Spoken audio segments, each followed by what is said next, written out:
Et bonjour à toutes et à tous, c'est Isoka et aujourd'hui on se retrouve pour un cours plutôt particulier puisque c'est un cours en collaboration avec la Fédération Française de Go, des cours pour débutants spécialement, donc il va y avoir 4 cours et celui-ci, le premier, il parlera des lignes, le deuxième cours parlera des formes, le troisième cours parlera de la base de vie et le quatrième cours qui sera pour débutants mais aussi un peu plus fort, les gros coups à jouer dans une partie de Go.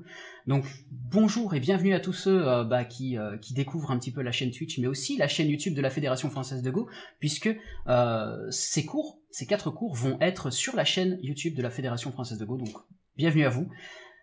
J'espère en tout cas que ces cours vont vous plaire. Il faut savoir que ce sont donc des cours pour débutants, mais pas débutants qui ne connaissent pas les règles. Donc sur internet, vous avez des tutoriels, vous avez aussi sur sur plein d'endroits, vous avez des tutoriels pour apprendre les règles de base, donc savoir les captures, les territoires, tout ça, plus avoir joué quelques parties. Et dès que vous avez fait ça, ces cours-là vont être complètement pour vous. Ça va vous permettre d'avoir des notions fondamentales de base solides et de pouvoir évoluer à votre allure, à l'allure que vous voulez, mais en tout cas avec des bases solides. Et commençons tout de suite du coup par ce premier cours qui s'appelle les lignes. Pourquoi je vous parle des lignes? Alors, dans un premier temps, je vais vous rappeler 2 choses. La première, c'est les 3 phases d'une partie de Go. Il y a le Fuseki, qui est le début de la partie, le Chuban, qui est le milieu de la partie, et le Yosei, qui est la fin de la partie. La deuxième chose que je dois rappeler, c'est vraiment quelque chose de primordial au jeu de Go. On joue où on veut, et ce qu'on aime. Pourquoi je vous parle de lignes? Parce qu'en fait, au jeu de Go, comme vous le voyez là à l'écran, il y a plein de lignes sur le plateau. On voit plein de lignes dans tous les sens, et je vous montre avec cet exemple-ci qu'on parle toujours du bord, de n'importe quel bord, bord haut, bord bas, bord droit, bord gauche. C'est toujours la ligne la plus proche du bord, qui est la ligne numéro 1, et on va vers le centre à chaque fois. Évidemment, quand on parle, du coup, on dira « Ah, je vais jouer sur la 3e ligne du bord gauche », par exemple, quand on fait une extension, ce genre de choses. Donc, ça, c'est un peu pour vous montrer les lignes, parce que c'est ces 4 lignes-là qu'on va parler principalement. La première ligne, c'est une ligne qu'on joue au Yosei, c'est-à-dire que la fin de la partie. Ça ferme les territoires, et c'est souvent les derniers coups qu'on va jouer. La deuxième ligne, c'est aussi des coups de Yosei, mais on les joue généralement avant la première ligne, et c'est pour fermer le territoire, mais aussi potentiellement grappiller des derniers petits points à l'adversaire ou protéger les siens. La 3e ligne, c'est une ligne qui va servir beaucoup dans une partie de Go parce que elle sert à faire du territoire, donc toutes les intersections c'est du territoire, n'oublions pas. Elle va servir à faire du territoire, elle va servir à envahir l'adversaire s'il développe quelque chose de trop grand, et la 3e ligne va servir aussi de base de vie. Donc vous vous rappelez, au jeu de Go, il faut 2 yeux pour vivre, pour quand un groupe il est enfermé dans un territoire adverse, il faut qu'il fasse 2 yeux, sinon il y a un problème de base de vie. La 4e ligne, c'est la ligne d'influence. Donc elle est plus portée vers le centre, comme vous le voyez, vu que tous les 4 sont vers le centre. L'adversaire peut malheureusement jouer en dessous, donc ce n'est pas vraiment une ligne pour laquelle on va jouer pour faire des points. Quand on joue en 4e ligne, ça permet aussi, par exemple chez le territoire adverse, de réduire ce potentiel de points que l'adversaire aurait pu faire. Un peu plus de concret, Noir ici a décidé de jouer à chaque fois sur une ligne différente pour vous montrer l'exemple qui est là, et on va commencer par A. Vous voyez que Noir a joué que des coups sur la première ligne. Bon là, concrètement, on voit très bien qu'il ne fait aucun point. Donc du coup, ça sert pas vraiment à faire des points, on va pas y jouer en début de partie. Je rappelle, le début de partie, on va essayer plutôt de placer ses premières pierres pour essayer d'avoir des territoires à un moment donné. Comme exemple, on peut voir que la pierre en N8, donc cette pierre ici, elle n'a plus que 3 libertés, vu qu'elle est déjà jouée sur un bord, une pierre n'a plus que 3 libertés. Donc ça veut dire que si maintenant Blanc veut jouer un coup, il va très vite lui retirer une 2e liberté, et très vite la pierre peut être elle peut vite être capturée. Donc ça va être problématique. Noir ne veut pas jouer comme ça, c'est trop dangereux. Donc il se dit, je vais jouer sur la 2e ligne, le cas en B par exemple, et là on voit que il commence à faire quelques points. Les points ce sont un peu les triangles. J'ai montré ça par des triangles, et il en fait quelques-uns. Mais ça a pas l'air fou, il en fait pas des masses avec toutes les pierres qu'il a jouées. Donc du coup, Petit exemple ici, c'est un joseki qu'on apprend quand on débute, enfin moi je l'ai appris en tout cas quand j'ai débuté au jeu de Go, il y a très longtemps, et Noir va répondre par exemple à l'approche de Blanc, Blanc va jouer le coup en K12, donc un coup en deuxième ligne, vous voyez, qui veut dire, bah si tu prends pas le coin, dans ce cas-ci Noir le prend, et puis Blanc s'étend, donc là Blanc essaye d'avoir une base de vie sur le bord haut, faire des points, pendant que Noir lui aussi fait des points. Mais imaginons que Noir ne répond pas et qu'il va jouer ailleurs, Blanc aura vite fait de prendre le coin de Noir. Et du coup, Blanc aura fait des points dans le coin de Noir. Ce ne sera plus le coin de Noir finalement. Autre exemple, pour le cas en B, eh bien on voit ici que Noir a créé quelques territoires sur le bord haut. Toutes les intersections en fait qui sont en dessous, donc en dessous, on va dire dans les lignes ici, ici et ici, ce sont des points que Noir voudrait se faire. Blanc, lui, a essayé de concrétiser des points dans cette zone-ci, et Noir est le dernier à avoir joué, donc le coup en rond. Et ici, Blanc, il se dit, comment est-ce que je vais faire pour fermer mon territoire à droite, hein, là, on est plutôt, on va dire qu'on est plutôt en fin de partie, et il faut considérer comment on va fermer ce territoire. Eh bien, le premier cas, c'est tout simplement que Blanc va jouer ce coup-là. Pourquoi? Ben, il joue M7, quelque part il ferme son territoire, ça veut dire que Noir ne peut pas rentrer dedans. Noir va tout simplement jouer ce coup-là pour dire, ok, moi aussi je ferme mon territoire. Mais peut-être que, par rapport à ce coup-là, Blanc a mieux. Ben oui, Blanc a probablement mieux. Il va juste descendre en M8, et là tout à coup, on voit que, par rapport à la situation précédente, le carré est devenu un point pour Blanc. Noir va jouer triangle, parce que il veut fermer son territoire lui aussi. Mais peut-être qu'il y a encore mieux par rapport à ça. Et si maintenant, Blanc jouait triangle? Le coup que Noir aurait voulu jouer juste avant. Eh bien regardez, Blanc se fait un peu plus de points, et en plus de ça, il menace de rentrer dans le territoire de Noir. Et s'il rentre dans le territoire de Noir, Noir n'aura plus de points. Donc Noir a envie de répondre, et de jouer par exemple cette suite de coups, où vous voyez que donc on a joué un coup en deuxième ligne, et ensuite on joue un coup en première ligne. Et au final, Blanc aura fait plus de points en ayant réduit des points de l'adversaire. Donc ça, c'est assez important à noter. Revenons maintenant à cette image-ci, où Noir se dit, ok, j'ai testé la première ligne, j'ai testé la deuxième ligne, testons maintenant la troisième ligne, et là on voit complètement que il fait 2 fois plus de points que s'il avait joué en deuxième ligne, donc c'est quand même très intéressant. C'est quand même très très intéressant. Je rappelle que c'est une ligne pour faire du territoire. Et c'est vraiment, c'est très honnête, Premier exemple, on va revenir sur le joseki que je vous ai montré là tout à l'heure, et en termes de points, on voit que Blanc se fait tous les triangles par exemple. Donc c'est pas rien, c'est pas comme si, imaginez que il joue ici plutôt, c'est déjà moins intéressant, hein, si ça se passe comme ça et puis comme ça. On voit qu'il envisage de faire beaucoup moins de points.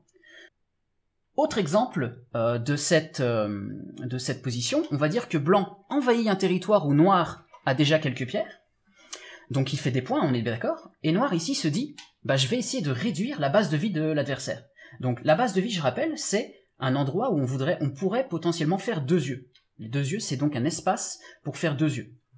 Et Noir se dit, je vais répondre, je vais réduire. Donc il essaye de, en même temps, faire plus de points dans son coin, il vient dire, écoute, si tu réponds pas, je vais rentrer dans ton territoire, donc tu auras moins de territoire, et tu n'auras pas forcément 2 yeux. Donc Blanc, ici, évidemment, a envie de répondre. C'est très important de répondre. On ferme la porte. C'est très important. Revenons maintenant ici sur l'image en D, et on voit que là, Noir se fait beaucoup de points. C'est vraiment énorme.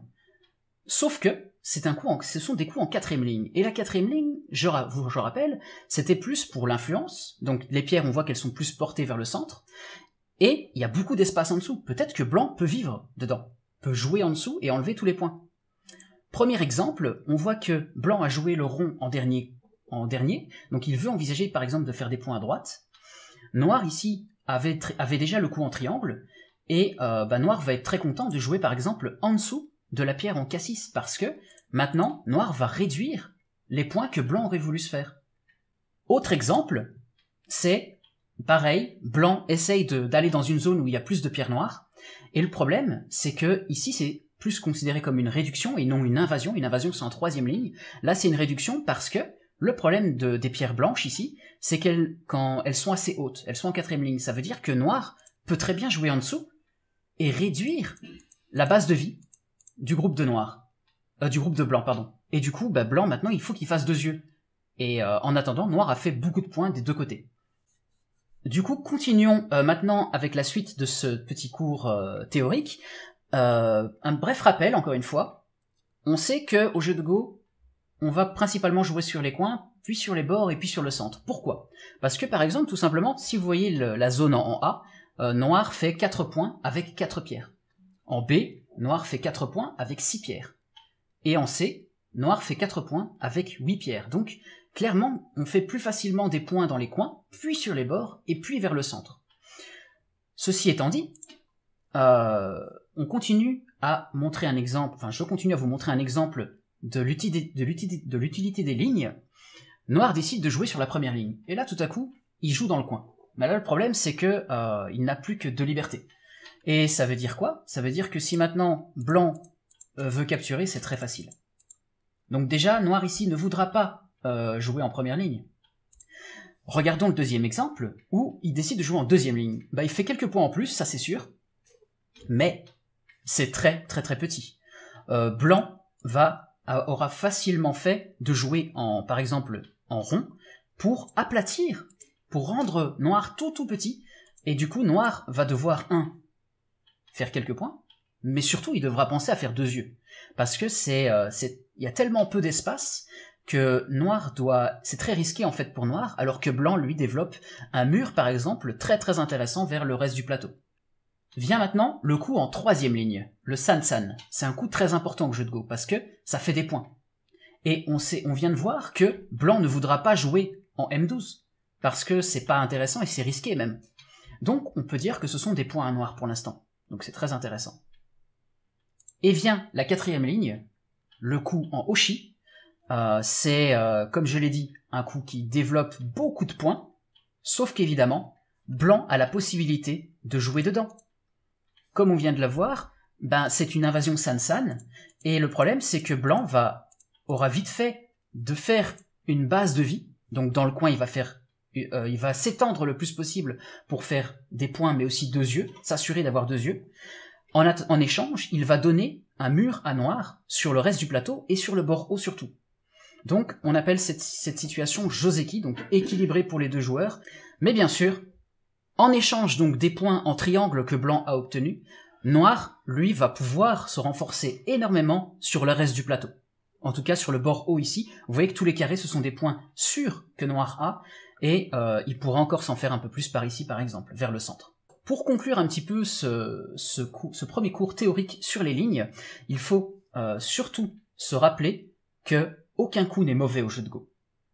On peut jouer où on veut et on joue ce que l'on aime. Par contre, évidemment, il y a des coups qui sont plus rentables que d'autres selon le moment de la partie où on est. Si on est au début, milieu ou fin de partie. Et ça, c'est à voir, plus vous allez progresser, plus vous allez vous rendre compte de ce genre de choses. Donc, pour conclure, première ligne, on veut éviter de jouer sur la première ligne car on ne fait pas de points, c'est prendre un risque de se faire capturer, et la première ligne sert surtout à fermer le territoire définitivement. La 2e ligne, c'est du coup pour grappiller les derniers petits points à l'adversaire, fermer la porte à son adversaire s'il veut rentrer, et parfois on joue tôt dans la partie en 2e ligne, parce que c'est Joseki, donc c'est dans une séquence étudiée par les professionnels. En 3e, enfin la 3e ligne maintenant, la 3e ligne c'est pour faire du territoire, une invasion chez l'adversaire s'il développe quelque chose de trop grand, et aussi la base de vie de vos groupes, avoir la possibilité de faire 2 yeux. Ça c'est important au jeu de Go aussi. Et la 4e ligne, c'est de l'influence, c'est donc porter plus vers le centre, parce qu'elle est beaucoup plus proche du centre que du bord, et faut faire attention parce que l'adversaire peut jouer en dessous, et peut-être qu'on n'a pas envie. C'en est fini pour ce premier cours théorique, on va passer maintenant à un peu de pratique. Et on est parti pour cette 2e partie de la vidéo qui va concerner des cas pratiques, donc des parties que j'ai reçues par des joueurs qui débutent, et ça fait très plaisir, en tout cas merci à vous. J'ai 5 parties qu'on va regarder pas forcément à tous les coups, mais j'ai sélectionné quelques, on va dire, positions que je vais expliquer et que vous expliquer un petit peu les tenants et aboutissants à chaque fois. Évidemment sur le chat, parce qu'on est sur Twitch actuellement, n'hésitez pas à poser vos questions, si vous en avez. On a ici un premier développement où on voit que Noir a développé 4 coups, et on voit que il a joué 4ème ligne, 4ème ligne, 4ème ligne et 3ème ligne. Blanc, lui, par contre, a joué un coup en 4ème ligne, et un coup qui est ici un peu particulier, qui n'est pas du tout porté sur le coin, mais plus vers le bord droit. C'est pas forcément sur ça qu'on va s'arrêter aujourd'hui, c'est plutôt sur ce coup en triangle qui est ici en F7, qui est fort haut. Fort haut dans le sens, il est plus haut que la 4ème ligne, aussi bien sur le bord gauche que le bord haut, que le bord droit, ou que le bord bas. Et ce coup va être, on va dire, déjà la 4ème ligne c'est porté vers l'influence, mais là c'est dans l'influence, c'est en plein milieu. Ce coup est très difficile à gérer. Le problème c'est que c'est censé être, à mon avis, un coup qui veut réduire la position centrale de Noir, mais c'est un coup qui ne fait pas de points, et c'est un coup qui va développer difficilement le bord bas. C'est-à-dire que Noir a tout à fait le loisir de venir jouer en plein milieu sur le bord bas, quoi, par exemple. Donc du coup, c'est pas forcément très très intéressant de jouer si grand, en fait, avec les pierres blanches. Maintenant, regardons un petit peu. Blanc fait un coup de contact ici, et il essaye de développer quelque chose, vous le voyez bien là. Et c'est pas inintéressant du tout, hein. C'est pas inintéressant du tout. Il veut développer le plus grand possible sa position en bas. Mais il faut faire attention à ce genre d'échange. Parce que tout à coup, si Noir développe quelque chose comme ça aussi, il va falloir se poser la question de qui a la plus grande zone en termes de territoire, en termes de points. Parce qu'évidemment, pour gagner une partie, il faut avoir plus de points que son adversaire. Et vous voyez que il y a encore beaucoup d'espace ici, sachant que ces pierres-là, elles sont très très hautes. Par contre, il y a moins d'espace ici, parce qu'elles sont plus proches du bord. Donc il faut faire très attention à ce genre de position. Peut-être que Blanc ici aurait mieux fait de jouer plutôt directement sur le bord haut, ou sur le coin, pour prendre le coin. C'est pas inintéressant du tout, hein. Mais surtout, on peut aussi décider de jouer un coup sur le bord bas pour concrétiser les points qui sont sur ce bord bas, pour empêcher l'adversaire de venir y jouer trop facilement. Vous comprenez? Vous voyez que là, par exemple, Noir peut très très bien envisager de jouer là. Qu'est-ce qui se passe? Blanc joue là pour garder ses points de coin, Noir a de la place pour s'étendre. Et du coup, Noir va vivre dans la zone où Blanc aurait voulu faire des points. Pareil, si Blanc joue là, Noir a maintenant la possibilité de jouer dans le coin. Et donc du coup, tous les points de Blanc sont quand même pas mal réduits. On arrive ici à une notion très très importante quand on débute, c'est compter les libertés de nos pierres. Vraiment, par exemple, on a le groupe A et le groupe B ici actuellement, ils ont chacun 3 libertés. C'est vraiment compliqué là. Le premier qui va jouer pour enlever une liberté de l'autre risque de capturer l'autre. Donc il faut vraiment être vigilant. Et ici, Noir décide de jouer ce coup-là. Ce coup-là va clairement enlever une liberté à l'adversaire. On est tout à fait d'accord. Sauf que maintenant, Blanc tourne en D3 et enlève une liberté en plus à Noir. Ça veut dire que maintenant Noir, donc le groupe en A, n'a que 2 libertés, les 2 qui sont là, alors que le groupe Blanc en B a 1, 2 et 3 libertés. Donc actuellement, c'est plutôt Blanc qui va capturer les pierres de Noir avant que Noir les capture. Si maintenant Noir jouait plutôt le coup ici en D3, en rond, eh bien il enlèverait aussi une liberté au groupe en B, mais il se rajouterait des libertés à son groupe en A.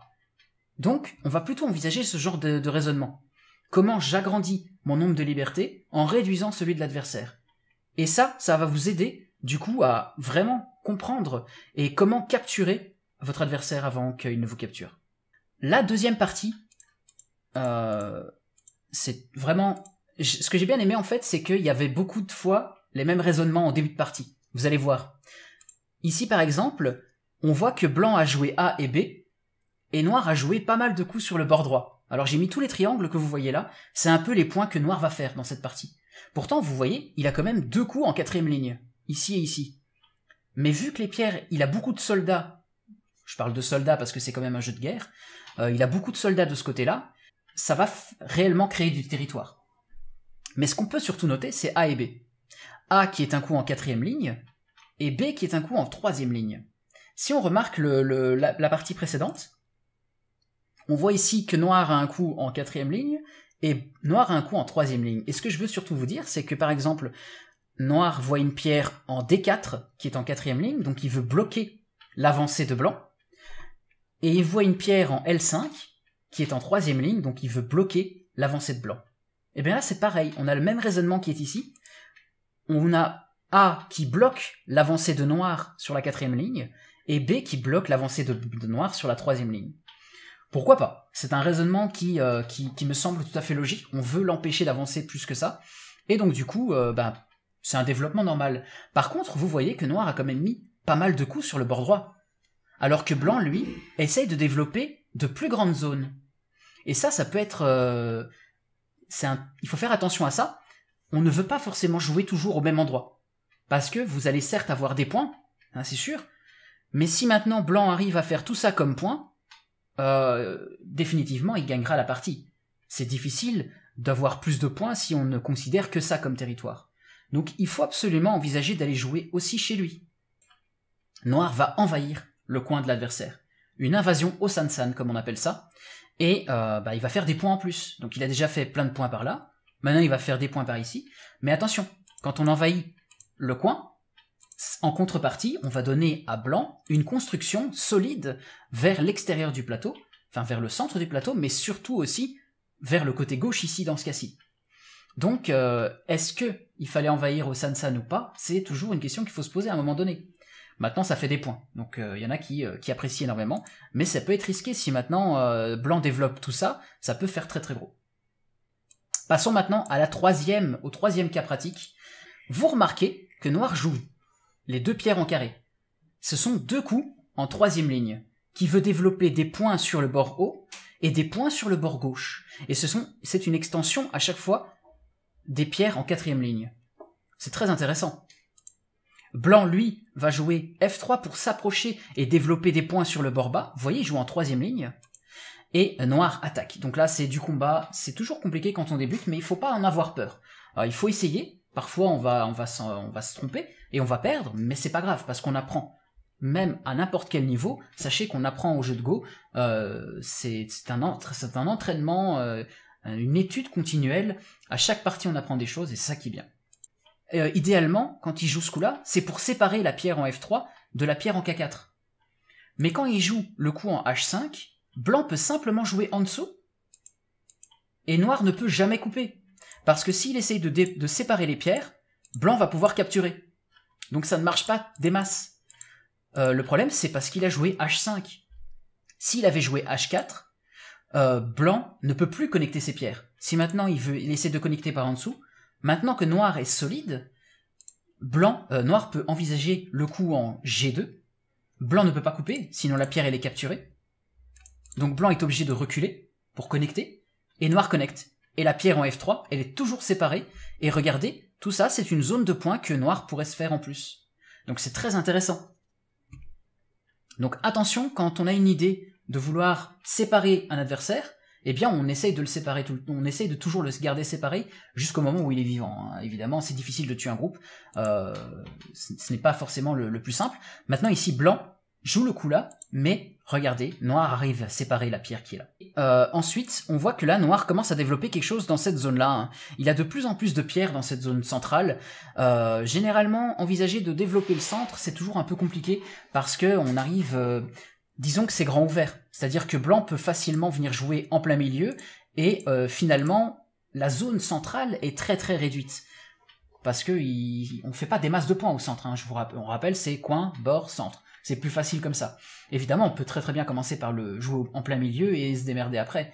Mais disons que en termes de rentabilité, on a plus de développement facile, entre guillemets, en commençant par les coins, puis le bord et puis le centre.